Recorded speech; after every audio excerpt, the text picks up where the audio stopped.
जरा सोचो, तुम्हारे आसपास के लोग अजीबोगरीब तरीके से मरने लगे और कोई नहीं जानता कि ये सब कैसे हो रहा है। कुछ ऐसा ही होता है हमारी आज की कहानी में। कहानी की शुरुआत होती है अमेरिकन सॉफ्टवेयर डेवलपर बेन और शॉन से, जो एयरप्लेन से रशिया जा रहे थे। अचानक उनके प्लेन की लाइट चली गई, पर जल्द ही सब ठीक हो गया और वो सुरक्षित मॉस्को पहुंच गए। यहाँ पर वो अपनी ऐप के लिए इन्वेस्टर्स से बात करने आए थे। उनकी ऐप किसी भी इलाके में हो रहे प्रोग्राम्स और पार्टीज को ढूंढने में मदद करती थी। जब वो इन्वेस्टर से मिलने जा रहे थे तो उन्होंने देखा कि 2 अमेरिकन लड़कियां उनकी ही ऐप का इस्तेमाल कर रही थी। आखिरकार वो इन्वेस्टर के ऑफिस पहुंच गए, पर वहां तो उनका साथी स्काइलर पहले ही इन्वेस्टर से बात कर रहा था। उसने बेन और शॉन की ऐप का आइडिया चुरा कर अपने नाम से बेच दिया और उन्हें धक्के मारकर बाहर निकलवा दिया। बाद में शॉन और बेन क्लब में शराब पी रहे थे कि शॉन की नजर एक सुंदर सी लड़की पर पड़ी, पर वो तो स्काइलर के साथ थी। जल्द ही उन्हें वही लड़कियां दोबारा दिखाई दी जो उनकी ऐप यूज कर रही थी और मौका देखकर वो उनसे मिलने पहुंच गए। उनका नाम एनी और नैटली था।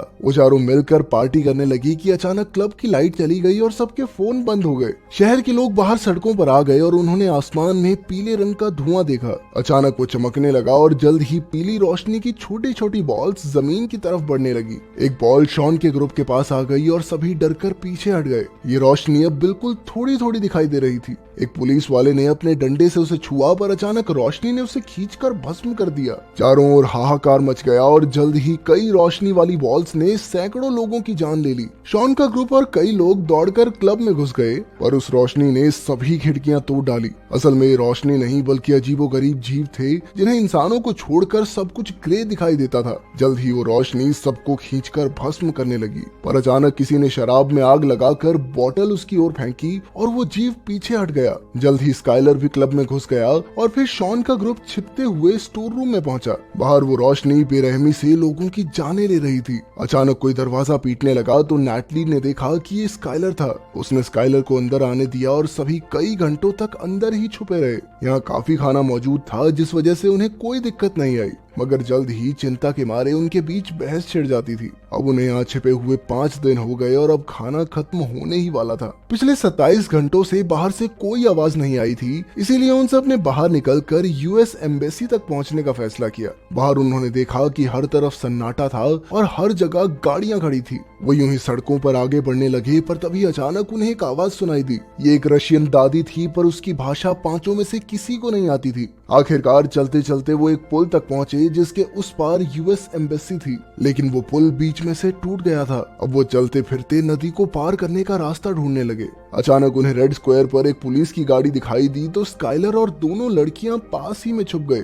लेकिन बेन और शॉन दौड़ते हुए गाड़ी तक पहुंचे। उन्हें ट्रंक में से एक नक्शा और एक बंदूक मिली। तभी उन्होंने देखा कि एक कुत्ता किसी अदृश्य चीज पर भौंक रहा था और फिर अचानक ही वो जलकर भस्म हो गया। इससे सभी लोग बुरी तरह डर गए। स्काइलर और लड़कियां पास के मॉल में जा छुपे और बेन और शॉन गाड़ी के नीचे छुप गए। जल्द ही वो जीव गाड़ी के पास आया और उसकी रोशनी से ही गाड़ी का सायरन बजने लगा। वो गाड़ी के आसपास घूमा, मगर नीचे छिपे हुए इंसानों को नहीं देख पाया और चुपचाप वहां से चला गया। इसके बाद बेन और शॉन तुरंत दौड़कर मॉल में अपने साथियों के पास पहुंचे। उन्होंने देखा कि एक प्लेन यहाँ बुरी तरह क्रैश हो गया था। स्काइलर ने कहा कि उन्हें यहीं रुककर मदद का इंतजार करना चाहिए, पर बेन और शॉन ने कहा कि उन्हें जिंदा रहना है तो आगे बढ़ते रहना होगा। उन्होंने हिसाब लगाया कि ये जीव बिजली से घिरे हुए हैं, इसीलिए उनके पास आते ही बिजली से चलने वाले डिवाइसेस अपने आप जल उठते हैं। अब उन्होंने हर जगह से लाइट बल्ब इकट्ठा करके अपने गले में बांध लिए, ताकि जब भी वो जीव पास आ रहा हो तो बल्ब के जलते ही वो चौकन्ने हो जाएं।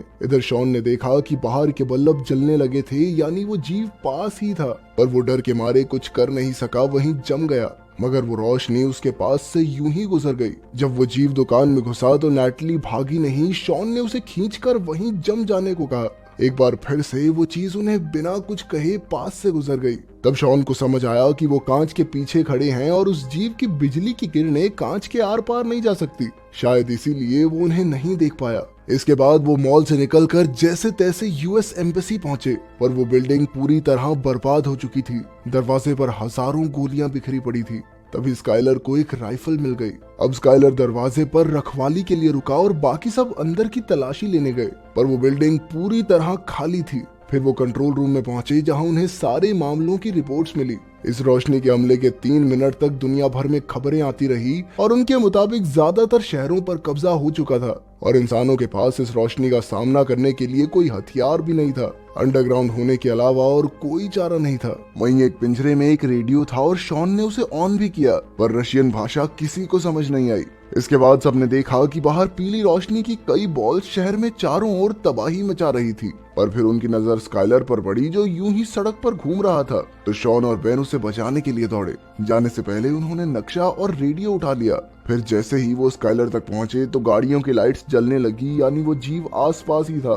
स्काइलर ने बेन और शॉन को भागने को कहा और खुद गोलियां चलाकर उस जीव का ध्यान भटकाने लगा। जल्द ही रोशनी ने उसे भस्म कर दिया, पर बेन और शॉन की जान बच गई। बिल्डिंग में जाकर शॉन ने देखा कि थोड़ी दूर एक बिल्डिंग के कमरे में लाइट जल रही थी। किसी तरह छिपते छुपाते वो सब उस बिल्डिंग में पहुंच गए, पर अंदर घुसते ही वीका नाम की एक लड़की ने उन पर बंदूक तान दी। उन्होंने उसे समझाया कि वो रोशनी के हमले से बचकर यहाँ तक पहुंचे हैं, जिसके बाद वीका उन्हें अंदर ले आई। उन्होंने देखा कि वो कमरा चारों ओर से मेटल से ढका हुआ था। वहाँ का मालिक सर्गे था, जिसने बताया कि उसने ये कमरा इस तरह से डिजाइन किया था कि यहाँ पर बिजली टिक नहीं पाएगी। इस तरह वो इन खतरनाक जीवों से बचे रह सकते हैं। वीका को रशियन समझ आती थी, इसीलिए शॉन ने उसे एक रेडियो मैसेज सुनाया। वीका ने उन्हें समझाया कि मॉस्को नदी के अंदर एक सबमरीन है और जितने भी लोग कल सुबह तक वहां पहुंच जाएंगे उन्हें बचाकर एक सुरक्षित जगह पर पहुंचा दिया जाएगा। फिर सर्गे ने बताया कि सबमरीन को भी इसी कमरे की तरह तैयार किया गया है, जिससे वो रोशनी दूर रहे।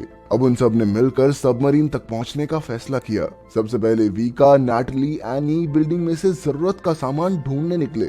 उधर सर्गे ने बेन और शॉन को अपनी बनाई माइक्रोवेव बंदूक दिखाई, जो उन जीवों के चारों ओर से बिजली की परत हटाने की ताकत रखती थी। जल्द ही उस जीव की नजर लड़कियों पर पड़ गई और वो बिल्डिंग में घुस आया। तीनों लड़कियां तुरंत कमरे की ओर भागी और ऐन वक्त पर अंदर घुस भी गई, पर जल्दबाजी में दरवाजा ढंग से बंद नहीं हुआ। अचानक वो जीव अंदर घुस गया और लड़कियां एक कांच के टेबल के पीछे छुप गई। तभी सर्गे ने अपनी माइक्रोवेव बंदूक से हमला करके उस रोशनी को फ्रीज कर दिया और बिजली के पीछे छिपा हुआ उसका चेहरा सबको दिखाई देने लगा। अब सबको समझ आ गया था कि ये अजीबोगरीब सी रोशनी असल में खूंखार एलियंस थे, जो धरती पर इंसानों का नामो निशान मिटाने आए थे। बदकिस्मती से इसका असर कुछ ही पलों के लिए रहा और एलियन ने एक बार फिर से गायब होकर सर्गे को भस्म कर दिया। वहीं शॉन और बेन एक खुफिया रास्ते से भाग निकले। नैटली ने धमाके के लिए डीजल का टैंक तोड़ डाला और बेन और शॉन के पास पहुंची, पर एनी डर के मारे भाग नहीं पाई और उस एलियन ने उसे जलाकर भस्म कर दिया। उधर वीका सीढ़ियों से नीचे आ गई और अपने बाकी साथियों के साथ भाग निकली।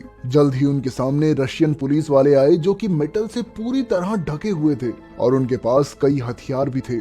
अचानक लाइट्स जलने लगी तो उन्होंने एलियंस पर हमला बोल दिया। गोलियों, आग उगलने वाली मशीन और बॉम्ब्स के जरिए वो एलियंस को चोट पहुंचाने में कामयाब रहे। पुलिस वालों ने बताया कि वो एलियंस को डरा तो सकते हैं पर मार नहीं सकते। तभी शॉन ने देखा कि एक एलियन अपने पीछे एक काला पत्थर छोड़ गया था, तो शॉन ने उसे अपने पास रख लिया। इसके बाद पुलिस उन्हें एक सुरक्षित जगह पर ले आई और सबने एक दूसरे के साथ अपनी जानकारी बांटी। सबमरीन वाली बात सुनकर ऑफिसर ने कहा कि नदी बहुत दूर है और हर जगह एलियंस फैले हुए हैं, मगर वो चारों फिर भी सबमरीन तक पहुंचना चाहते थे, इसीलिए पुलिस वाले उन्हें वहां तक ले जाने को राजी हो गए। वो सब ट्रेन की सुरंग से गुजर रहे थे कि अचानक वहां एलियंस आ गए। अंधेरे में वो जैसे तैसे एलियंस से छिपने लगे, पर वीका एक पिलर के पास फंस गई। तब बेन ने उसे धक्का देकर पटरी पर फेंक दिया, पर इस चक्कर में एलियन ने उसे पकड़कर भस्म कर दिया।